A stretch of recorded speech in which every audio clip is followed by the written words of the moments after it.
Sebelum kita lanjut, jangan lupa like, comment, subscribe, dan nyalakan notifikasinya agar tidak ketinggalan info terbaru lainnya. Semoga bermanfaat.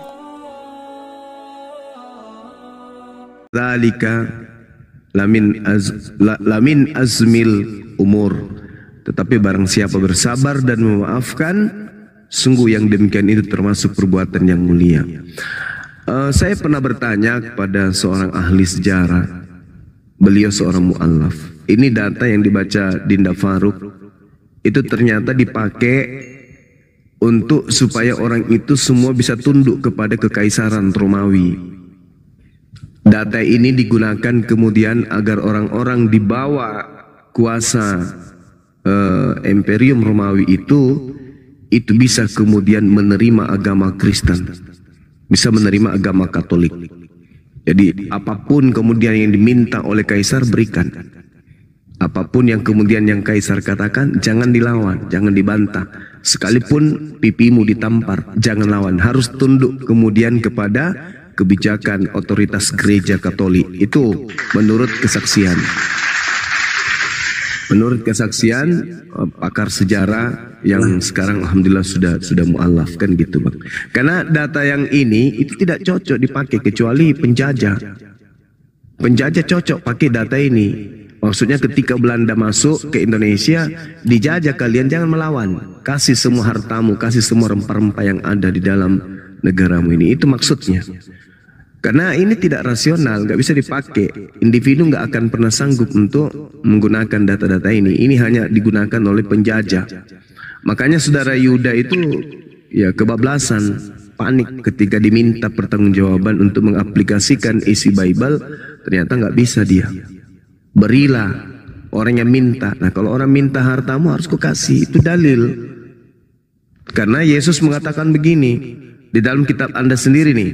Di dalam Lukas berapa itu? Lukas 6 nomor 49 kata Yesus, akan tetapi barang siapa mendengar perkataanku tetapi tidak melakukannya, dia sama dengan seorang yang mendirikan rumah di atas tanah tanpa dasar.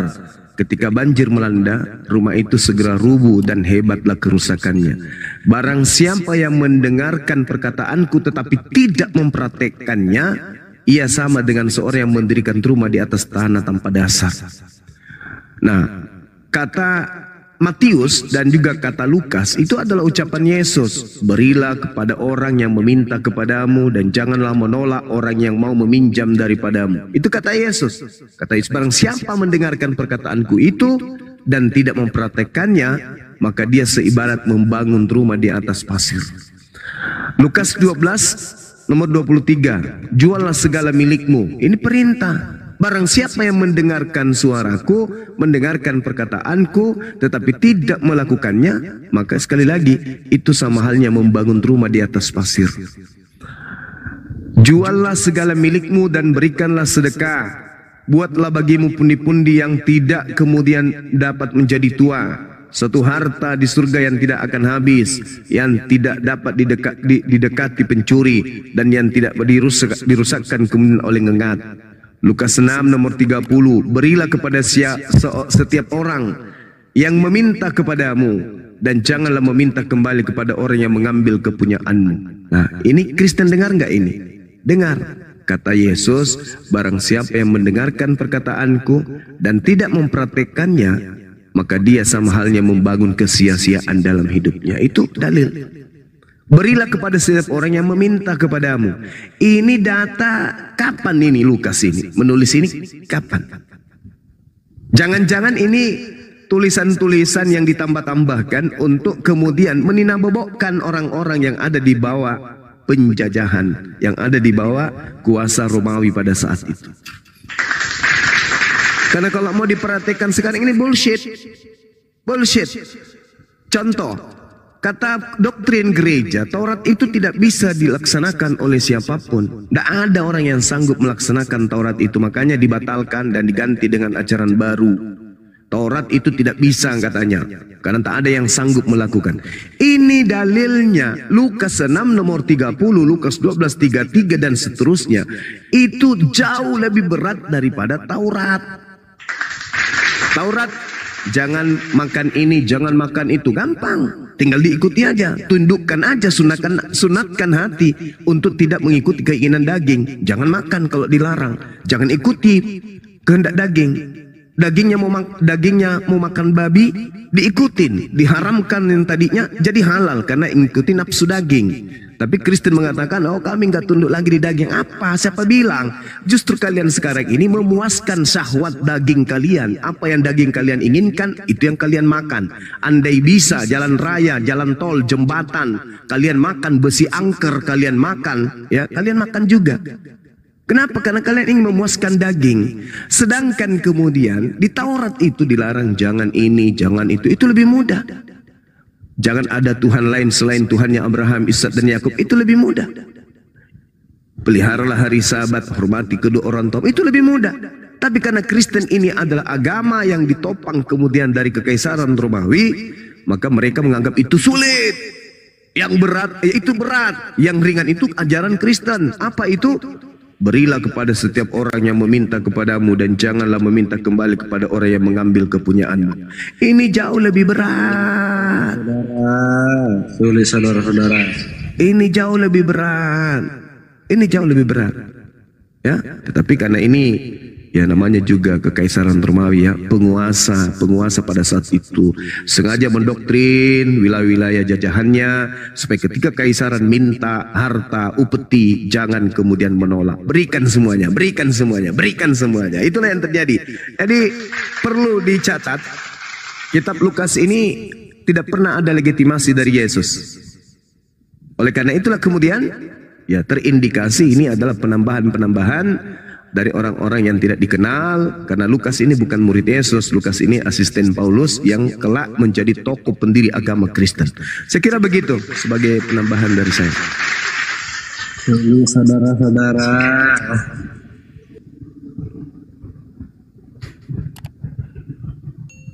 silakan Aritonang tanggapin. Aritonang.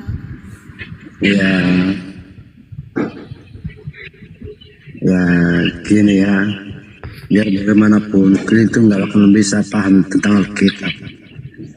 Ya walaupun aku jarang baca Alkitab, tapi aku yakin Tuhan Yesus Kristus adalah Tuhan kami, dan apa yang diajarkan Dia kepada kami akan taat kepadanya.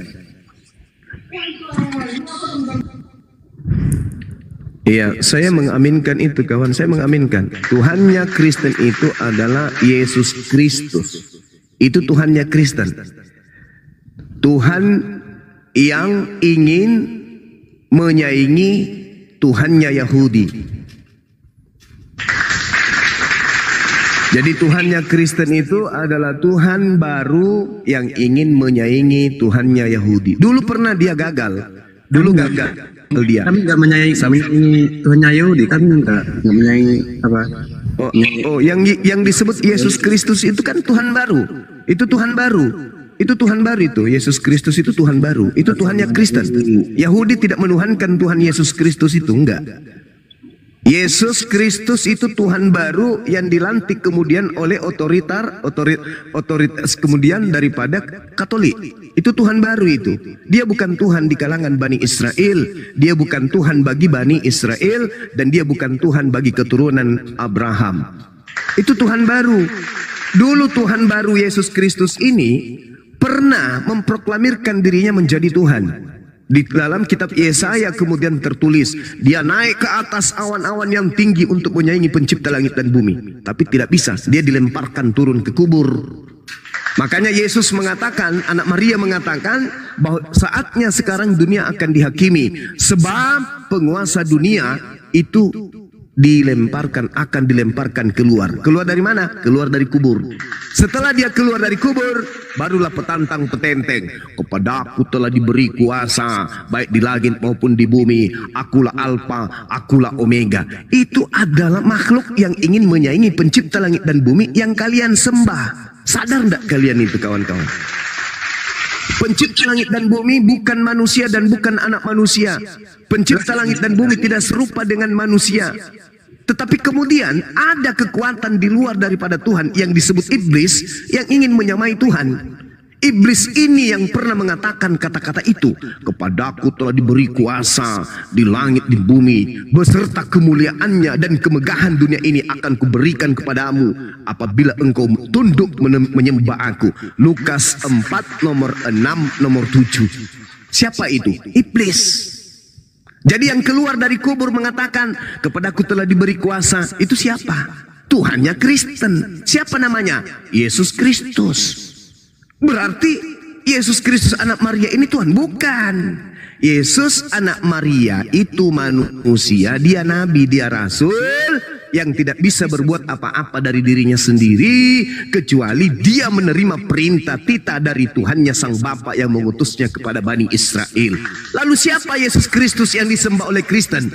Yesus Kristus yang disembah oleh Kristen adalah Yesus Kristus yang dinubuatkan oleh Yesus asli di dalam Matius 24 nomor 4 nomor 5. Waspadalah kepada penyesat yang datang kepadamu wahai Bani Israel dengan memakai nama Yesus dan berkata akulah Kristus. Dia sang penyesat yang bernama Yesus Kristus ini akan menyesatkan banyak orang.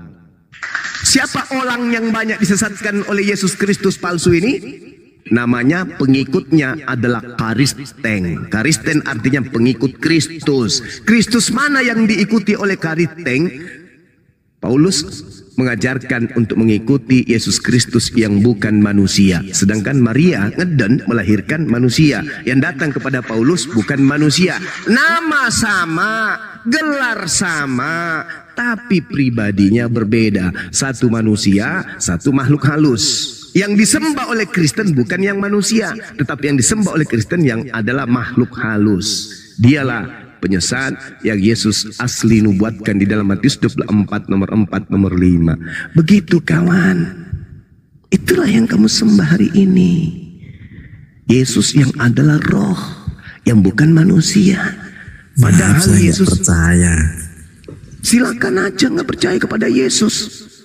Anda tidak butuh, saya juga tidak butuh Anda percaya kepada saya. Saya hanya menerangkan. Yesus mewaspadai murid-muridnya Bani Israel agar waspada kepada penyesat yang mengaku Yesus Kristus. Dia akan menyesatkan banyak orang. Alhasil kalian ini mendapatkan pengajaran bukan dari Bani Israel. Bukan rabi-rabi Yahudi yang datang di Indonesia mengajarkan kalian untuk menjadi Kristen. Tapi yang mengajarkan kalian Kristen adalah misionaris yang datang ke Nusantara bersama dengan penjajah Belanda. Dan mereka adalah orang Barat. Orang-orang yang tunduk kepada apa yang menjadi asas kenegaraan, kerajaan, kekaisaran Romawi, bukan Yahudi. Sadarilah itu. Sadarilah itu. Mumpung ada apologet Islam Indonesia mengingatkan, kalian memang pengikut Yesus Kristus. Kata siapa? Bukan. Memang Kristen adalah pengikut Kristus. Kristen saudara-saudara saya ini adalah penyembah Yesus Kristus. Betul.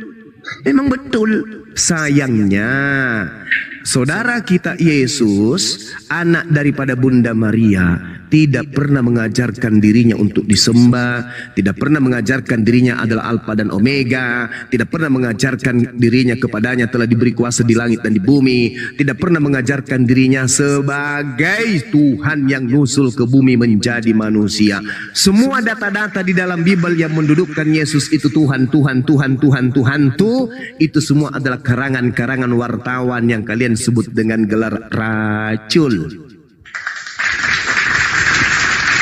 Silakan Anda bantah dengan data. Dengan hormat saya persilakan.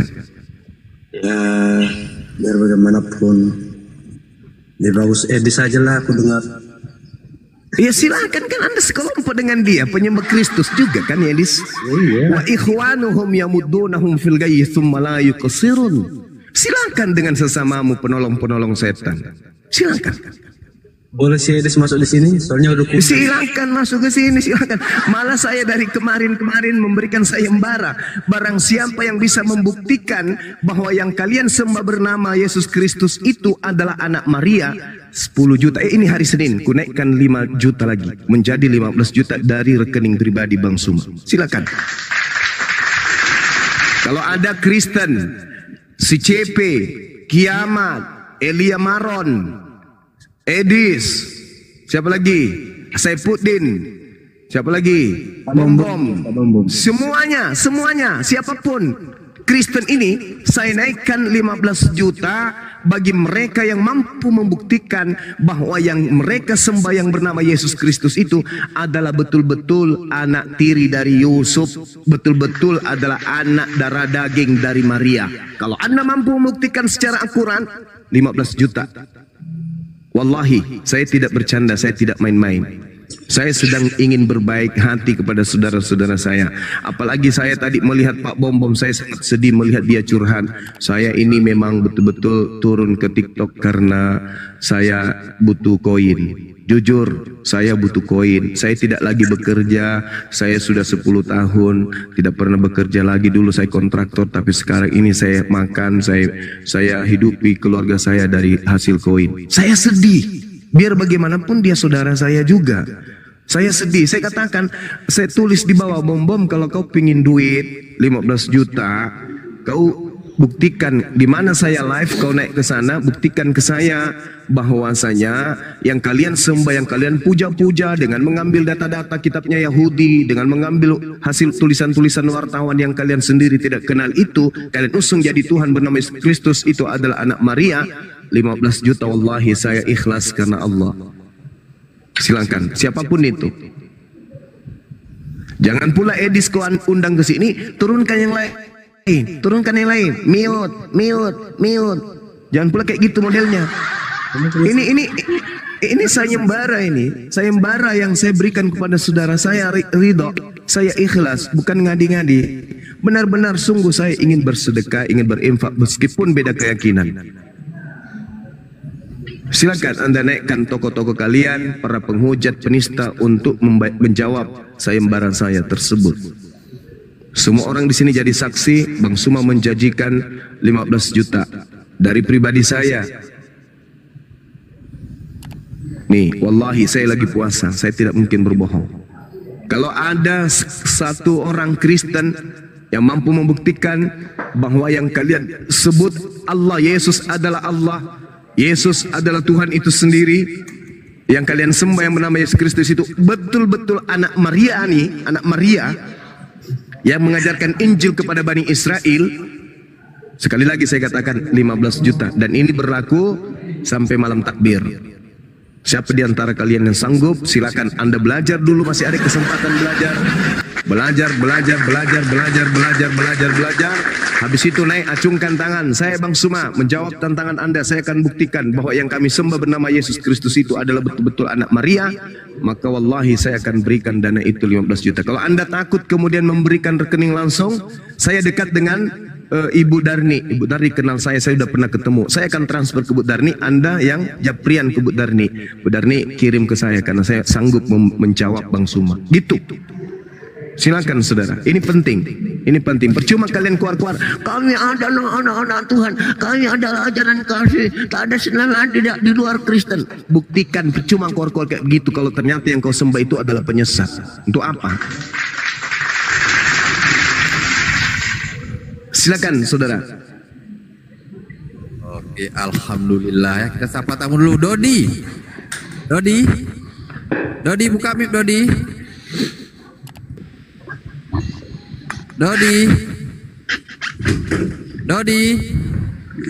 Sekali lagi saya panggil, Anda tidak menjawab, saya turunkan. Dodi, saya. Hah? Iya. Agama apa? Saya Katolik. Oh, Katolik. Oke, siap. Katolik ya. Ini untuk netizen di bawah, tolong di tap layar ya, dikuatkan biar kuat komal, dikirim lop oranye ya. Lop oranye di tap layar, dikirim lop oranye ya biar kuat komal. Untuk Kristen, buat permintaan yang sanggup menantang Gurunda, tulis saya Kristen, berapapun pendeta pun sama sekali akan kita naikkan. Akan saya turunkan semua yang Muslim, tinggal Gurunda dengan Bang Faruk. Kalau yang betul-betul sanggup menjawab. Lanjut Gurunda, ini ada si Dodi, Gurunda. Silakan Bang, silakan. Saya hanya nitip. Iya, silakan. Bang Zuma sebentar. Iya. Gini Bang Zuma, kenapa ya kalau malam Lailatul Qadar atau malam nuzulul Quran itu ditempatkan di bulan Ramadan, nggak jatuh tanggalnya itu nggak kayak tanggal 25 Desember gitu, hari Yesus gitu Bang. Iya. Kenapa Al-Quran menjawabnya kemudian di dalam surah Al-Anbiya ayat 23. Bismillahirrahmanirrahim. La yus'alu amma yaf'al. Allah tidak ditanya tentang apa yang dikerjakannya. Kenapa Lailatul Qadar ini gini? Itu Allah tidak ditanya. Suka-suka Tuhan, suka-suka Allah. Allah mau lakukan apa saja. Kita manusia ini yang harus siap ditanya. Kitalah yang harus ditanya. Kenapa kamu tidak Islam? Kenapa kamu masih menyembah makhluk roh? Bukankah roh itu adalah makhluk halus? Kenapa kau masih sembah? Gitu, saudara. Jadi Allah tidak ditanya, kenapa harus begini? Kenapa harus begitu? Kita ini hamba, tunduk berserah diri kepada kaidah-kaidah yang ada. Seperti itu, terlalu jauh kita kemudian melanglang buana. Yang kita bahas ini sekarang mengenai konsep ketuhanan. Apakah betul yang mengajarkan kemudian di dalam Lukas, Matius, berikanlah kepada siapapun yang minta kepadamu dan janganlah minta kembali, juallah hartamu, berikanlah, dan seterusnya. Apakah betul itu ajaran anak Maria atau itu ajaran penyesat yang mengatasnamakan Yesus Kristus? Karena kan dalilnya jelas. Waspadalah kepada penyesat yang datang kepadamu dengan memakai nama Yesus dan berkata, akulah Kristus. Mereka penyesat ini akan menyesatkan banyak orang. Itu jauh lebih penting. Siapa orang banyak yang disesatkan oleh Yesus Kristus itu? Cari siapa di dunia ini yang gelarnya pengikut Kristus. Ya, Kristen. Jadi orang banyak yang disesatkan itu namanya Kristen. Mari kita buktikan. Siapa yang memerintahkan kalian menyembah Yesus Kristus itu? Ada yang memerintahkan kalian? Tidak ada kan? Berarti kalian membantu iblis yang ingin menyamai Tuhan. Tuhan memiliki hamba. Tuhan memiliki hamba. Iblis juga mau punya hamba. Kalianlah yang menjadi hambanya. Sehingga Tuhan memiliki saingan. Iblis itu kerjanya mau menyaingi Tuhan.